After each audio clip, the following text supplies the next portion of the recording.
I think it's a family thing. Like it's beyond just friends that play in a band together, because it's a situation where you can't choose your family, you can choose your friends, and we're stuck together for better or for worse. And bits of this were worse, but a lot of it was better, and being on the other side of that, we're all better for that. Plus our prenup makes it hard to kind of Absolutely leave. No one gives a fuck about your dreams.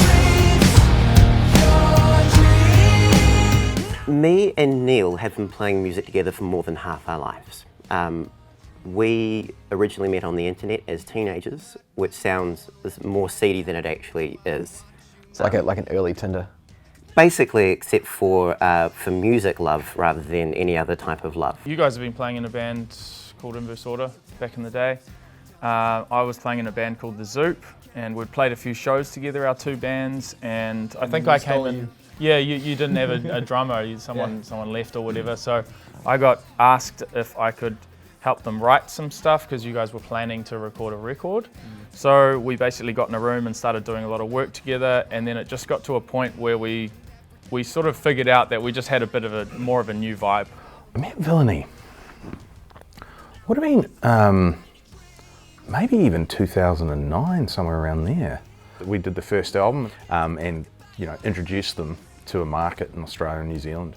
That is kind of what kickstarted us. It's what made us take everything seriously, and it started us on the magnificent journey that is Villainy.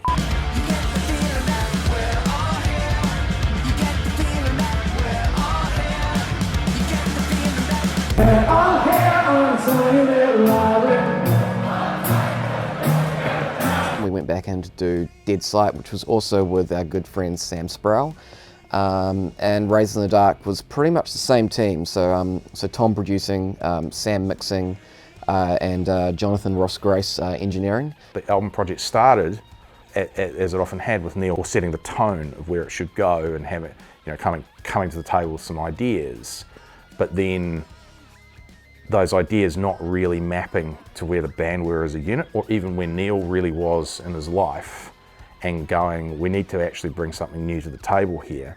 It was markedly different to the first two records. With this one, we wanted to take a different approach, and we wanted to go in with a lot of material. So we started working really hard, and we wanted to write at least 100 songs. I think we walked out with... Like by the end of the process, we had over 120 songs. In a situation where you're expected to write 100 vocal hooks, you can just end up paralyzed by just the sheer weight of material. Because being an artist is such a function of living a life, sometimes an artist needs to take time out to experience that before they're actually going to bring something back into it. I was becoming, I think, a pest in the studio, and not really probably doing my job, which was to kind of finish the songs. So the solution was... We kicked Neil out of the studio. Was to remove me from the space, which was I wasn't allowed in the studio when anyone else was tracking. So the most fun part is being in the studio and getting to tinker and work out, being part of those magical moments where you're like, this is exactly how the song's meant to go.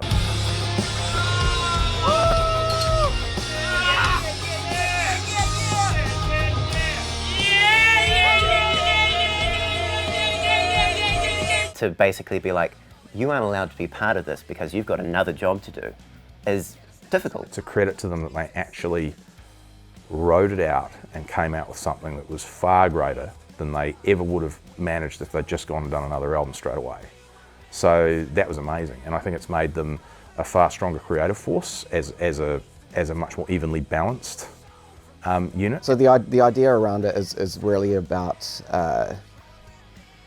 kind of finding out that the world that you expect isn't necessarily what it is kind of portrayed to you to be. The typeface idea for the album cover came from basically a discussion around the themes on the album, like the current culture of everyone kind of posting their highlight reel onto Instagram, like living their true life or their perfect life, but actually that's not the reality at all. And we kind of tried to do the same thing with the Dreams video, in terms of the whole George Michael moment, where he was, pretending to be something that he wasn't when he was actually struggling with kind of this kind of double life. So the tape-based thing was came from a discussion around us kind of going, well, how do we actually flip that on its head and take the opposite approach? So instead of like trying to put out, you know, like this perfect version of yourself, which isn't the truth, like take those kind of inner turmoils that you're trying to struggle with and put them on your face, make it as obvious as you can, as unattractive as possible, to kind of go, hey, it's okay that you feel this way because everyone actually feels this way inside, and it should be okay to kind of talk about that stuff. One of the songs I'm really excited about is Cut. I love guitar riffs. I love guitars, and the opening swaggery guitar riff at the top of Cut is my favourite thing I've ever written.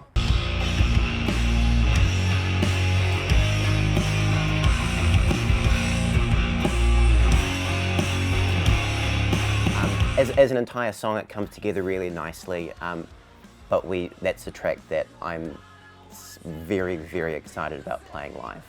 And IFXS is a ridiculous song. We were like, this song is probably too outrageous to put on an album. And then we went, you know what?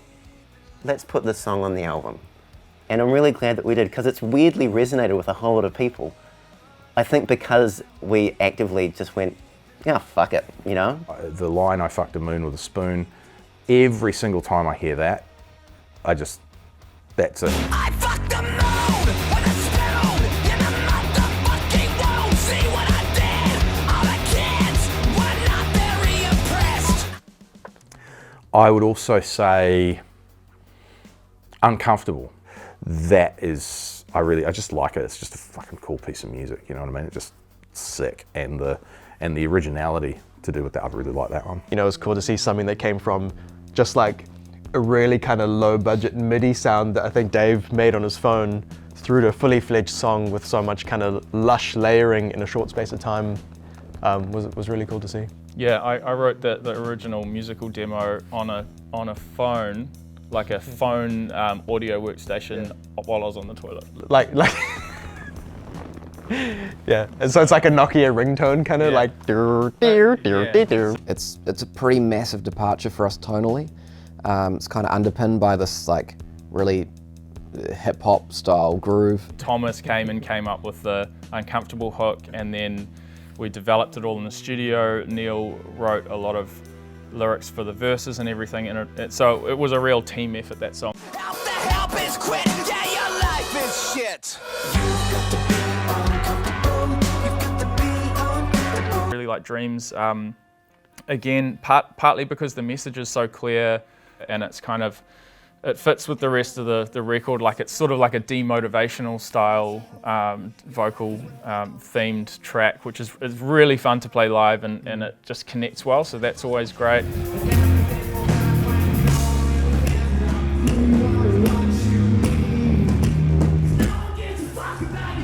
I mean, I think the title track, Raised in the Dark, is definitely a standout for me. I remember sitting in the airport in Melbourne after having recorded the vocals that day, about to get on a plane, with the lyrics that were written the night before, and going, this is actually pretty fucking good.